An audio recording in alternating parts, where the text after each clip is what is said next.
à notre insu. Comment utiliser le pouvoir de la pensée à notre avantage ?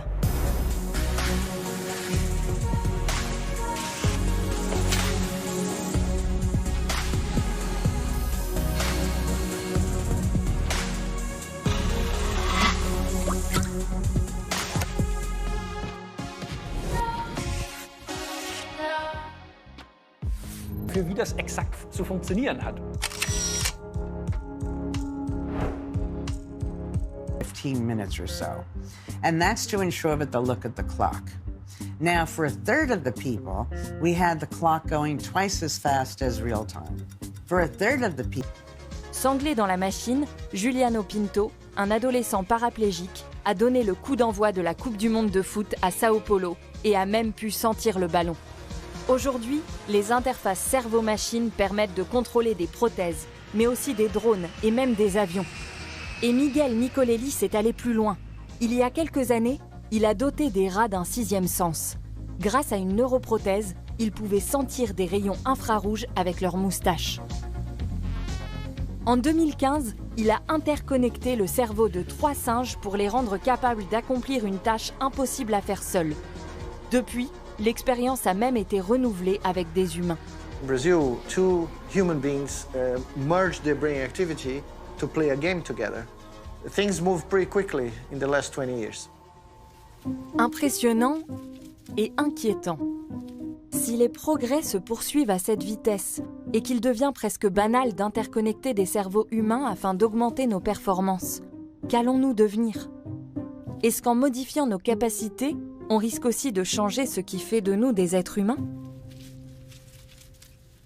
Well, in theory, yes, you could augment our regular human capabilities. The question is, what is the limit, and should we cross certain limits? And certainly I don't have all the answers. I know what can be done and what is just baloney, but I have concrete doubts whether we should go that route, because at which point we call us not human anymore. Si la question se pose, qui pourra y répondre ? En 2021, le Chili a été le premier pays au monde à instaurer et garantir des neurodroits, afin de protéger les pensées et l'organe cérébral, punir leur commerce et toute manipulation.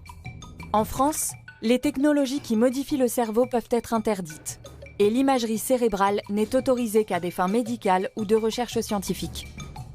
En Allemagne, depuis 2021, la Cyberagentur, l'agence pour la cybersécurité, travaille à rendre notre cerveau impossible à pirater. Hacking a brain is something that I don't see happening soon. It's kind of very difficult. We have some copyright protection because we compute with the tissue.